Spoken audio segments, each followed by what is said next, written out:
let's see what the results are. All right, most people want to look at either Twitter or Netflix. We can do both tonight. How about that? Let's do both. All right, so we start out this process as usual by looking at the so-called capital structure, what I like to call the capital structure of the company. A quick way to this capital structure is stock price, shares outstanding, market cap is 1 times 2, cash, debt, and then 6 is 3 minus 4 plus 5. So these are all kind of fundamental, and this is the enterprise value. And the other way to look about capital structure is to think about it as seniority. So debt kind of is first, and equity is second. And in complicated companies, you have different kinds of debt. You have senior debt, for instance, some kind of junior debt. The junior debt is still senior to the equity. And maybe draw this upside down, I don't know, but I think of this as first, second, third.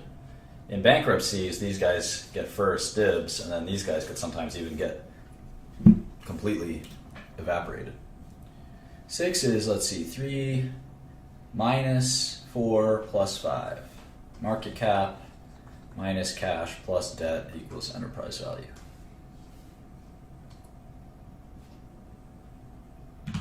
All right. So let's look at a stock price. Stock price of Twitter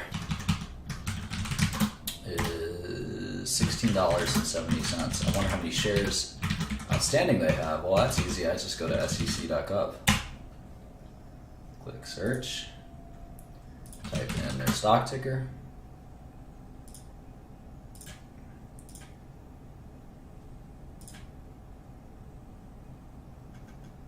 And we can see that they have 697, almost 700 million shares outstanding.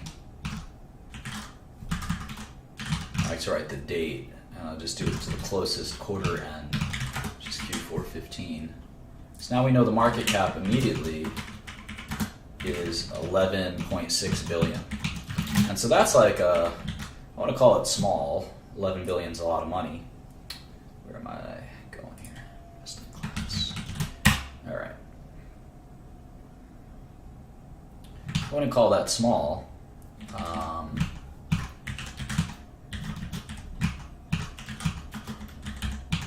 But compared to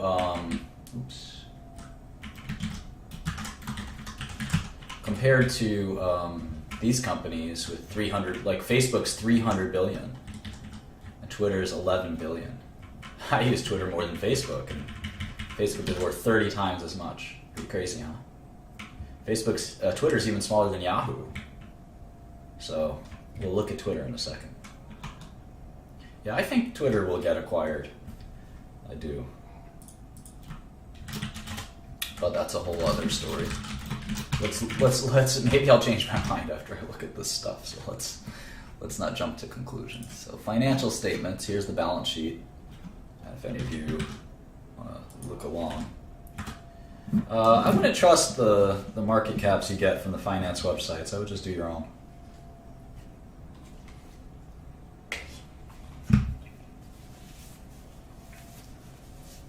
All right. And you know, if it's off by a tiny amount, it doesn't make a difference. All right. So cash is about 3 billion. So 2583.877 plus 911.471. 3.5 billion of cash, right? And I have no other cash line. How about debt? There's convertible notes of 1.455. One day we'll actually look at convertible notes because they're pretty interesting. I actually issued convertible notes, $45 million of convertible notes for one of my businesses many years ago. It was very successful. Great investment and great. Convertible notes are kind of between equity and debt, sort of like polar covalent bonds are between polar and ionic. Convertible notes have both stock and debt debt-like features. If you think I'm going to stop my lesson plan to answer an irrelevant question, then I would encourage you to leave. I'm trying to give a specific lesson on Twitter. So unless you have a specific question about Twitter, please go away. All right, there's $1.5 billion debt. So if you do the cash minus debt, it's basically $2 billion of net cash. So Twitter's not, the market cap's $11.6 billion, but the enterprise value is like $9.6 billion. So it's kind of cool to see such a well-known company be worth so much less than all these other companies. You wouldn't guess it, if you had to guess. Someone just said, what is Twitter worth versus Facebook versus Google? That's why knowing the financials is so important. We're going to look at revenue and things like that in a second. So here we're going to make the model page.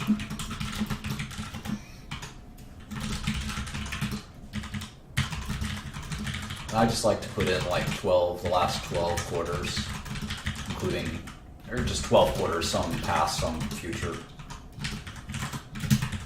I always right adjust, and I can highlight a whole cell by holding control, a whole column, by holding the control button on the keyboard and pressing spacebar. Then I hold shift, and I press the forward arrow. I just hit the right adjust button, and that settles that. If you double click the line between two columns, it shrinks the column. So there's a bunch of little tricks you learn over time. It's not too hard. It just hyperlinks it so you can quickly jump around the model. Anyway, then you want to do the annuals. So I like to go out to 2030 or 2035 in terms of the DCF. Revenue is the same, sort of the same line everyone has. So this is pretty cool. So you see their revenue, 2218, $2 billion revenue. They had 1.4 billion the year before and 664 the year before. So clearly amazing growth, right? Year over year, growth was 58% revenue year over year. So pretty blistering growth. And so at $2 billion in revenue, let's see what their gross margins are. So cost of goods sold is much higher than I would have thought.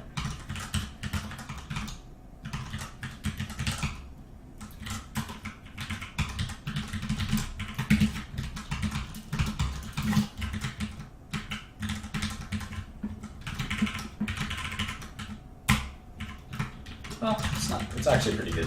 Roughly 70% gross margins.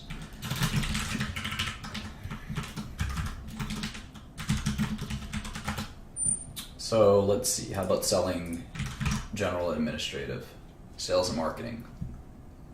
Look at that R&D, crazy. General and administrative, sales and marketing. All right, so sales and marketing, 871.491. Prior year, 614.110. Prior year, 316.216. That's just sales and marketing. That's just advertising. I don't even know what advertising Twitter does. They're supposed to be the place that they advertise. I guess they have ad sales reps, and the ad people go to the big companies and say, I want you to advertise on Twitter. That seems like a lot of spending. Sales and marketing as a percentage of revenue is about 40%. I wonder what it is for Facebook and Google. It's much lower.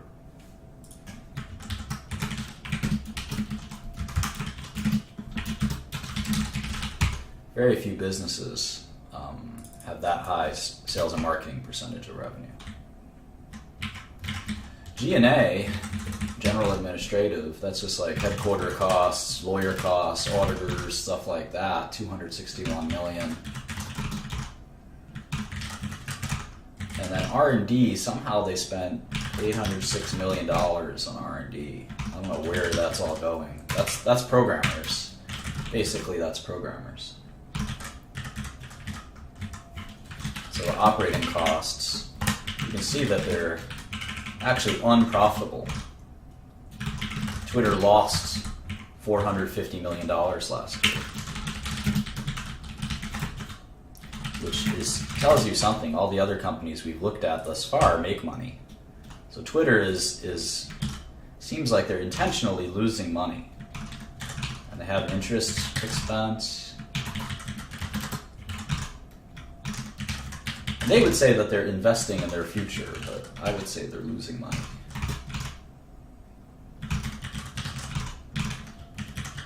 And when you lose money, you don't have to pay taxes, which is kind of a bright side. And you actually get to accumulate your losses so that there's no, it's kind of weird, there's no, when you do start making money, it's a delay until when you pay taxes, because you still have those old losses that you're kind of writing off.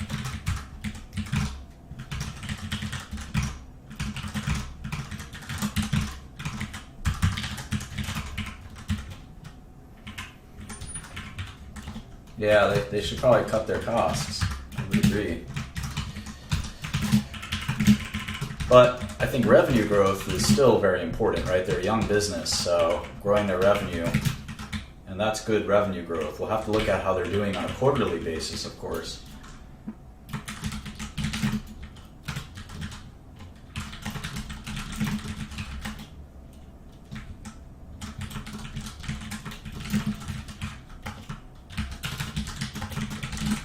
Because maybe that revenue growth is slowed down on a quarterly basis. So let's try to see if we can determine that. So I like to draw a line that I can just move every quarter, just move it over every year as well.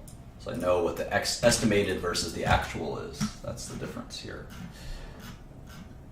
And cash flow from operations, they actually are positive, so keep that in mind. And if you look at CapEx, it's about equal. So looks like they have a ton of different non-cash expenses.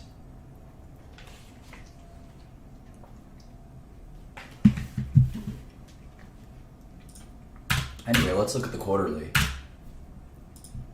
And yeah, in the internet, it's all about users. It's all about users and monetizing those users. So most companies focus on that. I've invested in some internet startups, and that's the idea, right? You don't really care about your profits. And that's sort of the why Facebook, going back to our comparable sheet, that's why Facebook is 28 times earnings and Amazon's 100 times earnings. Is most tech investors are used to like understanding that the income statement can change whenever the company wants to stop investing in research or whatever and lower its cost base. The income statement can change, but one of the things that's really important as a sign of strength of their business is the users and the monetization of their users. Eventually, the rubber has to hit the road, and they have to start making money. I think everyone recognizes that. But Twitter is negative, negative net income, but maybe positive cash flow. So, anyway, let's look at their. Let's look at. Oh, here's the 3 months.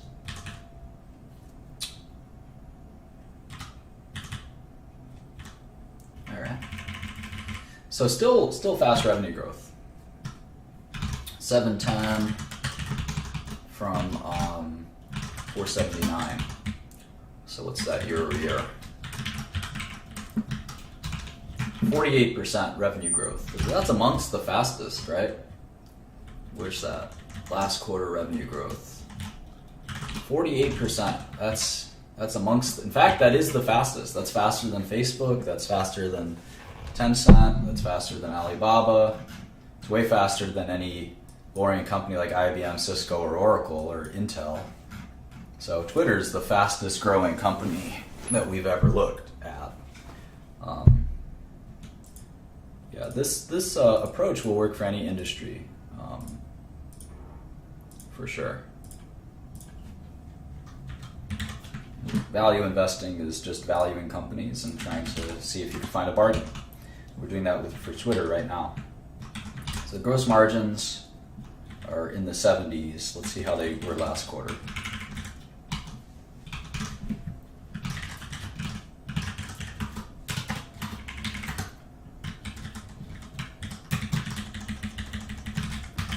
%. So they have high gross margins too. So that any revenue growth will kind of lead to earnings growth faster. That's what happens when you have high gross margins. If you don't understand why, you should get out a spreadsheet and play around with it yourself, and you'll see very quickly why.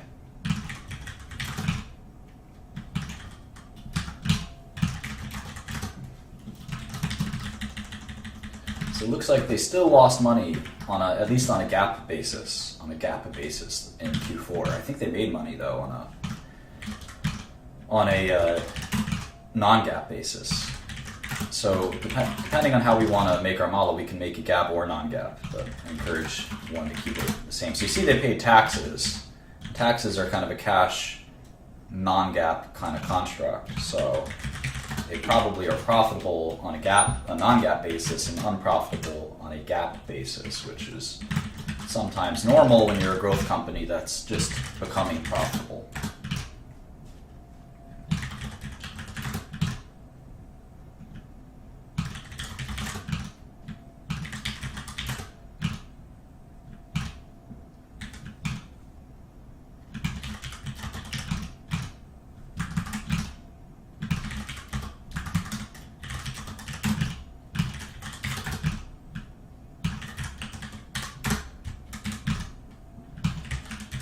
All right. So yeah, 48% revenue growth is still extremely fast and very exciting.